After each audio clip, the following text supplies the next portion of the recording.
여러분과 함께 루카가 전한 거룩한 복음입니다.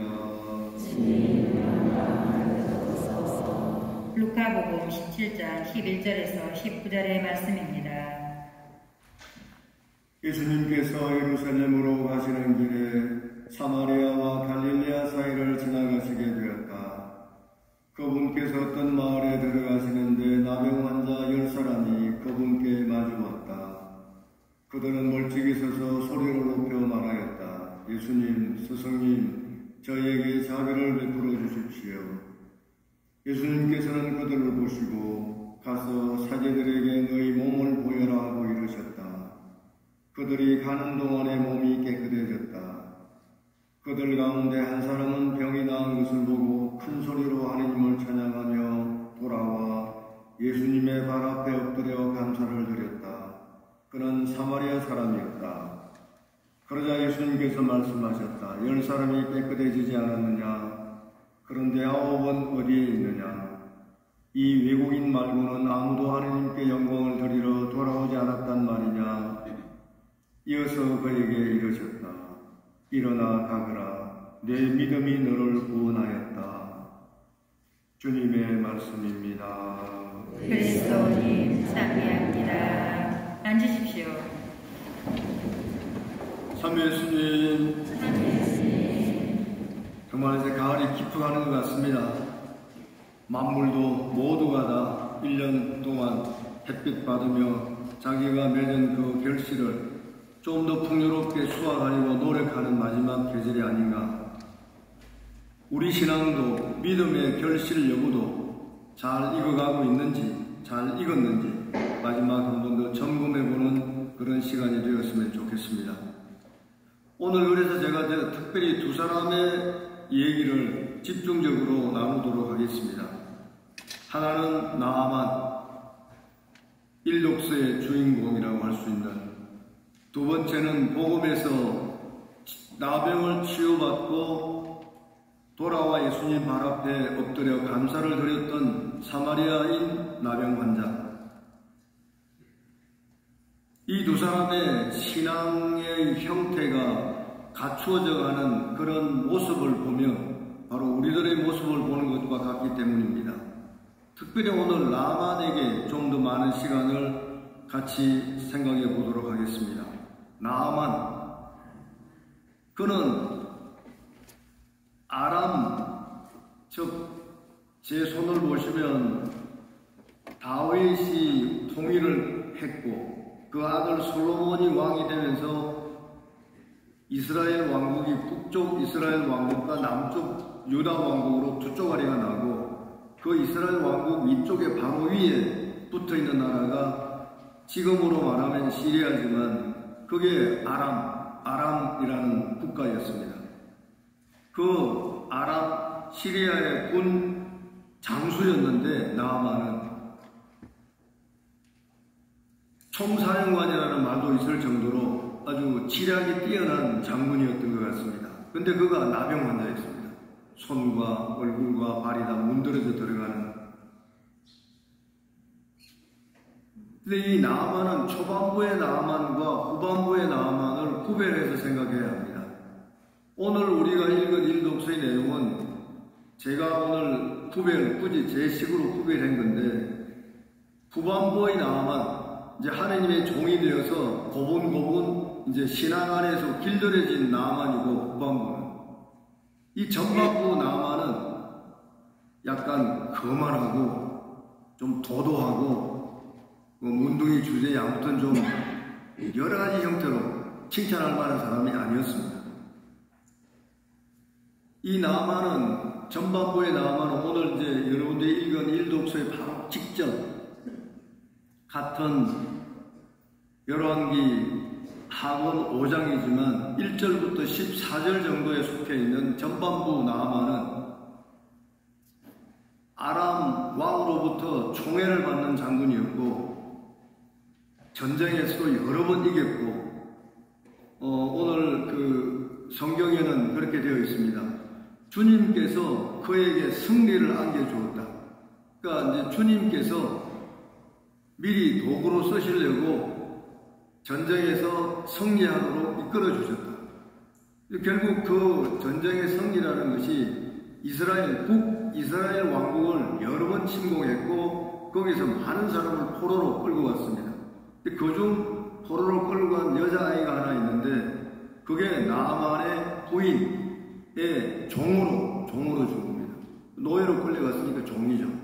근데 그 종이 어느 날 그런 말을 합니다. 부인한테 저 주인님의 병을 저 이스라엘 왕국 사마리아에 유명한 예언자가 있는데 그분에게 보내면 병이 나을 수도 있을 텐데 이렇게 혼잣말처럼 중얼거렸고 이거를 들은 나만 부인이 나만에게 얘기를 해서 나만은 아람 왕에게 가서 저에게 편지를 하나 써주십시오.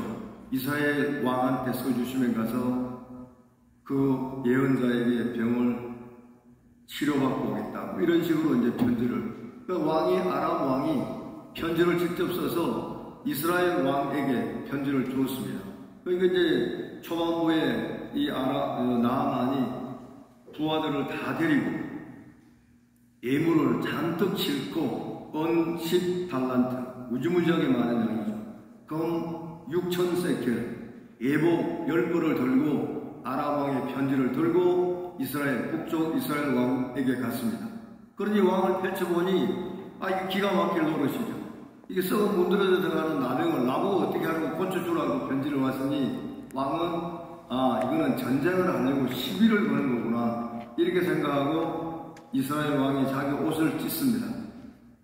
그 소문을 들은 하느님의 사람 엘리사가 임금님 이스라엘에 예언자가 있다는 걸 보여줘야 하니 저에게 보내십시오. 왜 옷을 찢으십니까? 저에게 보내십시오.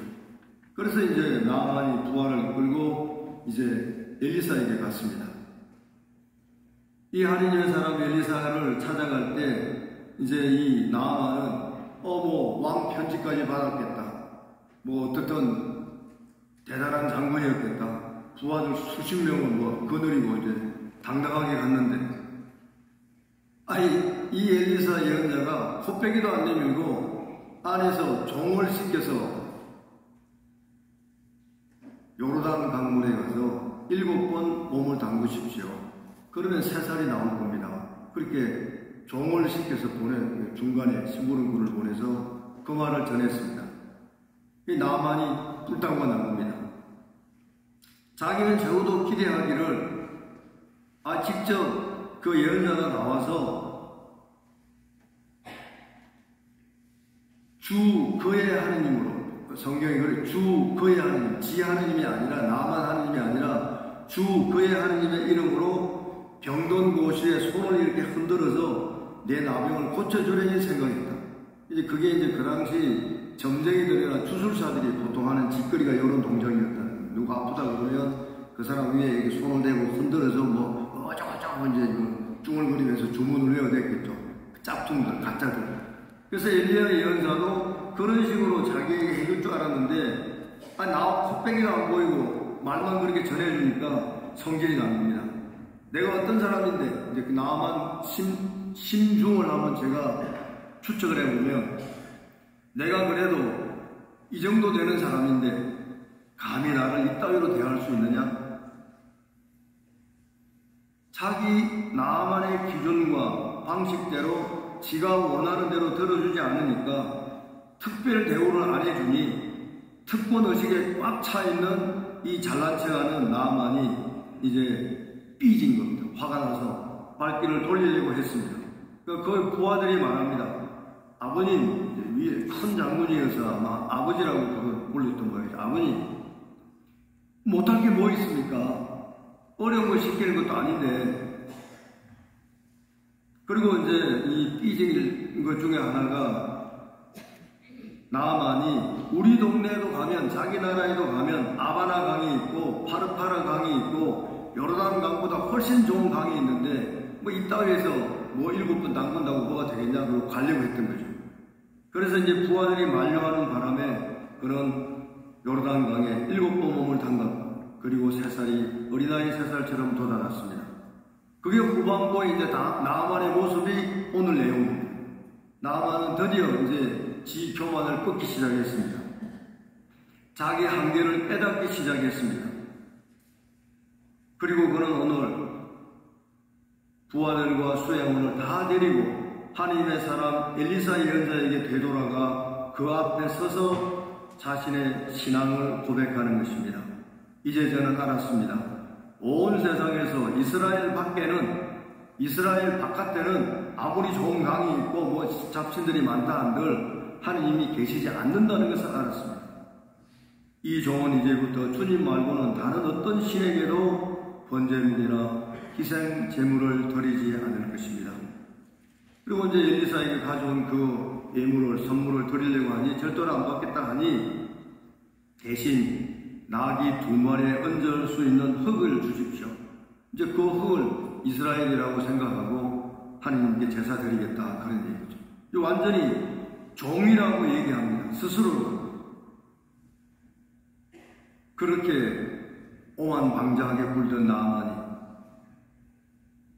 초반부의 나아만과 후반부의 나아만은 완전히 다른 신앙인으로 바뀌어져 있습니다.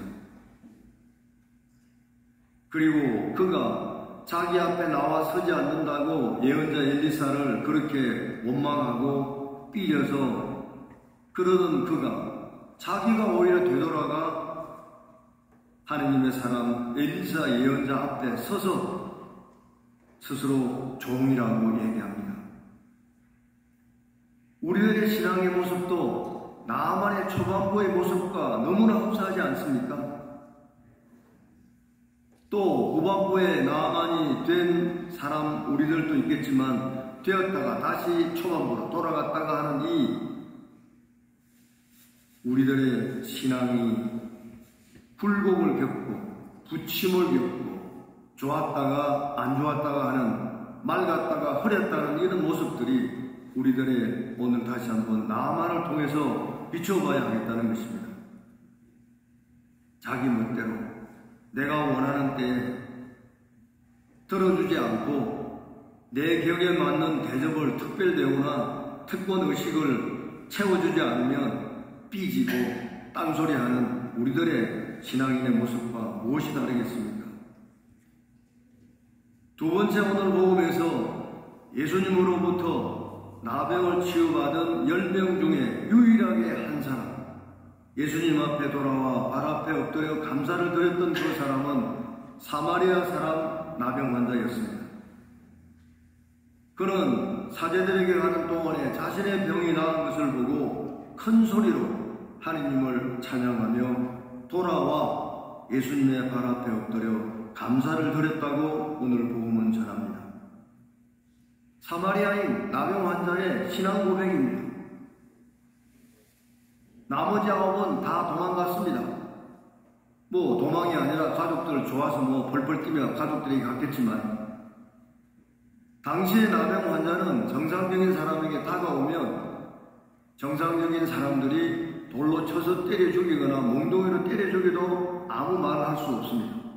그래서 늘 격리된 곳에 따로 떨어진 곳에 그렇게 살아야 하는 사람 아닌 그야말로 동물들이 되어버린 것이죠. 나병 환자는. 그들이 10명이나 예수님 앞에 다가와서 예수님, 스승님 저희에게 자비를 베풀어 주십시오 라고 간청했고 예수님은 그들의 마음을 살피시고 가서 사제들에게 몸을 보여라. 내가 깨끗하게 되었는지 안 되었는지를 신부가 판단하기 그 당시 사제들 유다인들 율법의 사제들이 그걸 판단하기 때문입니다. 그래서 가는 도중에 다 나왔고 9명은 신나서 어디로 가버리고 그 중에 유일하게 한 명만 돌아왔던 것입니다. 갈 때 마음 다르고 화장실 갈 때 마음 다르고 올 때 마음 나올 때 마음 다른 거 아니겠습니까? 예수님께서 말씀하십니다. 10명이 깨끗해지지 않았느냐? 그런데 9은 어디 있느냐? 이 외국인 말고는 아무도 하나님께 영광을 드리러 돌아오지 않았단 말이냐? 9은 어디 있느냐? 고향 앞으로 갔습니다. 고향 앞으로. 마누라 앞으로. 자식 앞으로.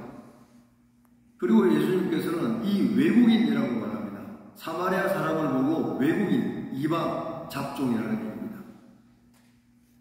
착한 사마리아인 비유에서 강도 만난 사람을 치유했던 그 복음에서도 제가 말씀드렸지만, 사마리아 사람은 유다인들의 정통적인 이스라엘인들 눈으로 보면 사람이 아닌 잡종, 튀기, 더러운 죄인들입니다. 그래서 오늘 예수님께서도 외국인이라고 말하고 있습니다. 바로 그가 오늘 하느님을 찬양하면 큰 소리로 하느님을 찬양하고 돌아와서 예수님 발 앞에 엎드려 감사를 드렸습니다. 사랑하는 형제자매 여러분, 우리의 믿음은 어떻습니까? 우리의 신앙은 어떤 형태로 성장하고 있습니까? 어떤 결실을 맺고 있습니까? 자기 기준과 자기 방식에 우리 하느님을 틀 아래 가두어 놓고 마치 박제품을 보듯이 사진 틀 속에 들어있는 초상화를 걸어놓고 보는 것처럼 내가 필요할 때 내가 필요한 거나 채워주고 내가 원하는 때 내가 원하는 방식으로 그때 잘 들어주고 채워주면 좋은 하느님이라고 호들갑을 떱니다. 그러나 그렇지 않다고 생각되면 하느님은 내 기도도 안 들어주신다고, 영적인 체험도 안 들어준다고, 내가 그동안 수십 년 동안 열심히 주일 다니고 뭐 희생하고 봉사하고 했는데 뭐 이 기도도 안 들어준다고 불평하고 불만하고 삐지고 특권의식, 특별 대우나 받으려고 덤비는 우리들의 모습은 없는지, 진정한 신앙인은 자신의 신앙을, 믿음을 잘 익혀가는, 성숙시켜가는, 숙성시켜가는 사람들입니다.